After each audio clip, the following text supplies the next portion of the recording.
नमस्कार साथियों, आज का मेरा ये वीडियो सभी मेरे हरियाणा के दिव्यांग, विधवा, वृद्धावस्था सभी तरह के राज्य सरकार से जुड़े लाभ पाने वाले लाभार्थियों का सभी का स्वागत करता हूं। आशा करता हूं आप लोग बहुत अच्छे होंगे।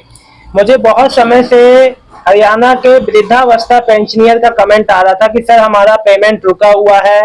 देखिए, अभी यूपी, हरियाणा, अलग अलग देश के तमाम राज्यों में वृद्धावस्था पेंशनर को लेकर एक अभियान चल रहा है। उनकी एज का वेरिफिकेशन किया जा रहा है। देखिए, तमाम तरह की गड़बड़ियां सामने आ रही थी जिसमें लोग अपना आधार का एज बदलवा के और वृद्धावस्था पेंशन लेने की कोशिश कर रहे थे। इसीलिए सरकार ने नियमों में बदलाव कर दिए हैं और वृद्धावस्था पेंशन का सत्यापन हो रहा है। लेकिन अब इन लोग के लिए, आप सबके लिए एक राहत भरी खबर यह है कि देखिए, वेरिफिकेशन होते होते लेकिन आपका पेंशन नहीं रुकेगा। पेंशन आपका डाला जाएगा, पेंशन रुकेगा नहीं, साथ में वेरिफिकेशन चलता रहेगा। साथ ही साथ जिन बुजुर्गों के पास अपने सत्यापन के लिए हाई स्कूल की मार्कशीट या कोई भी ऐसा पर्याप्त डॉक्यूमेंट नहीं है जो उनकी एज को प्रूफ करे, अब उसके लिए एक नया रास्ता अपनाया गया है। क्या है वो नई बात, आपको वीडियो में बताऊंगा। इससे पहले आपको बता दूं, लाडो लक्ष्मी योजना की 9वीं किस्त जारी हो गई है ना। और मैं आपको बता दूं, हरियाणा के मुख्यमंत्री नायब सिंह जी ने जो है दीनदयाल लाडो लक्ष्मी योजना की 9वीं किस्त जारी कर दी है। चंडीगढ़ में आयोजन जो है एक जो कार्यक्रम के दौरान सीएम सैनी जी ने जो पैसे ट्रांसफर कर दिए हैं।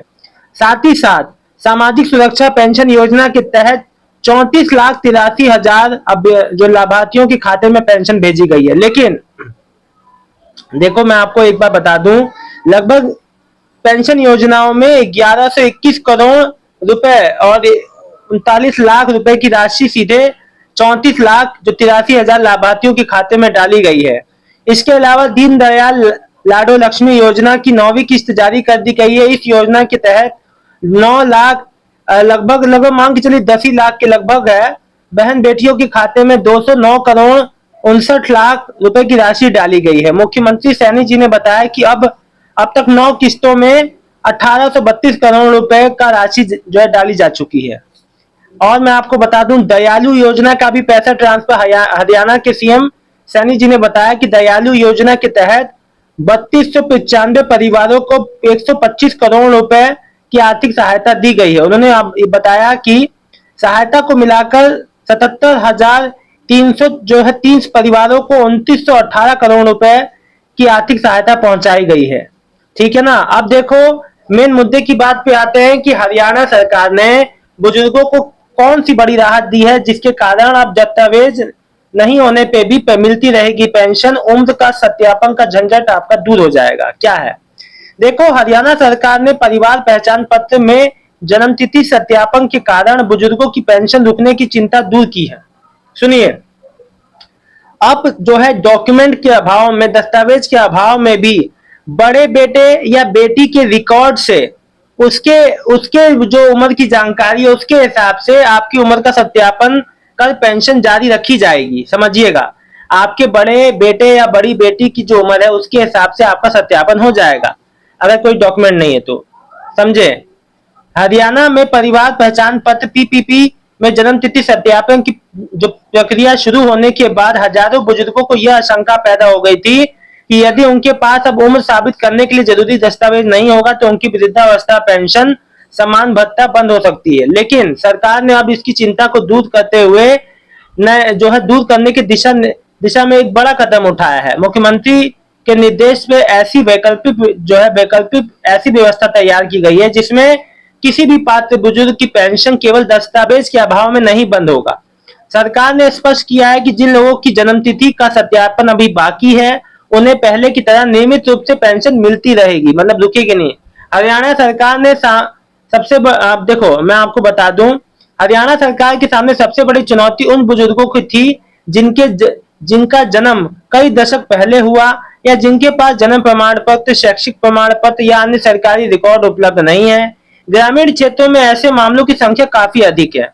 इसे देखते हुए सरकार ने बीच का रास्ता निकालते हुए नई व्यवस्था लागू का काम शुरू कर दिया है। बहुत अच्छी बात है भाई।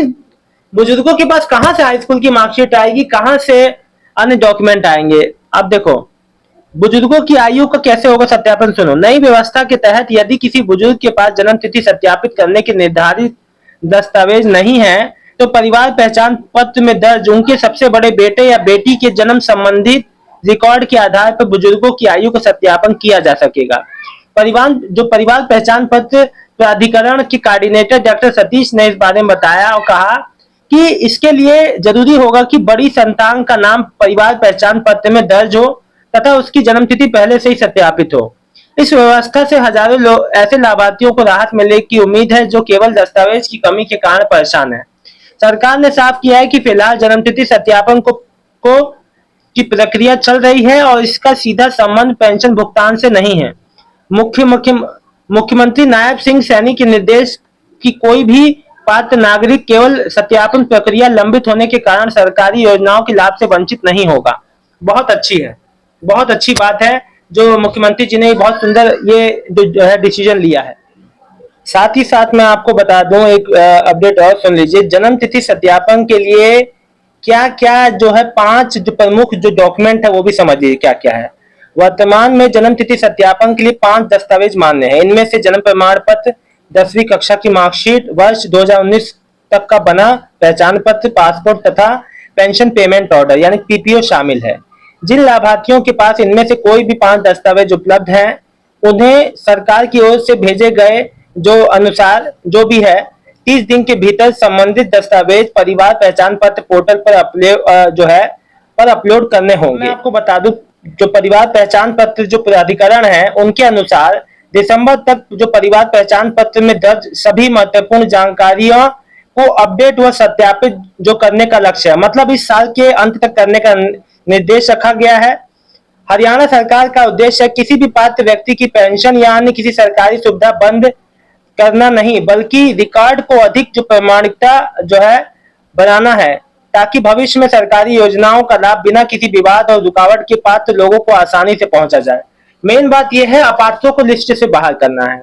इसीलिए तो ये 5 डॉक्यूमेंट आपको बता दिए मैंने। पीपीओ है 2019 के बाद जो है 19 तक बना कोई भी मतदान जो पहचान पत्र, 10वीं की मार्कशीट, जन्म प्रमाण पत्र, पासपोर्ट या पीपीओ, ये डॉक्यूमेंट आप लगा सकते हो और जो है वेबसाइट पे आप जो है अपना जो पेंशन जारी रखने के लिए अपना जो है जो परिवार जो पहचान पत्र जो पोर्टल है उस पर अपलोड कर सकते हो और अपनी पेंशन जारी रख सकते हो। फिलहाल किसी की पेंशन नहीं रुकेगी, दिसंबर तक का समय है, लेकिन ये मत सोचना दिसंबर तक का समय, आप पहले ही अपलोड करके अपना काम पूरा कर लीजिए ताकि आपकी पेंशन ना रुके और अभी भी जारी रहे। जानकारी अच्छी लगी है तो वीडियो को लाइक करके चैनल को सब्सक्राइब कर लीजिएगा। हरियाणा के सभी लोग, सभी बुजुर्ग का, सभी माताओं बहनों का बहुत बहुत धन्यवाद। आप सभी को बधाई, शुभकामनाएं जिसका पेंशन सबका आ गया है सभी योजना से संबंधित। कोई अन्य योजना के बारे में, इस योजना के बारे में कोई भी और जानकारी चाहते हैं तो कमेंट करके जरूर बताइएगा। बहुत बहुत धन्यवाद आपका। आपका दिन शुभ हो और नए हैं तो चैनल को सब्सक्राइब जरूर कर लीजिएगा। धन्यवाद।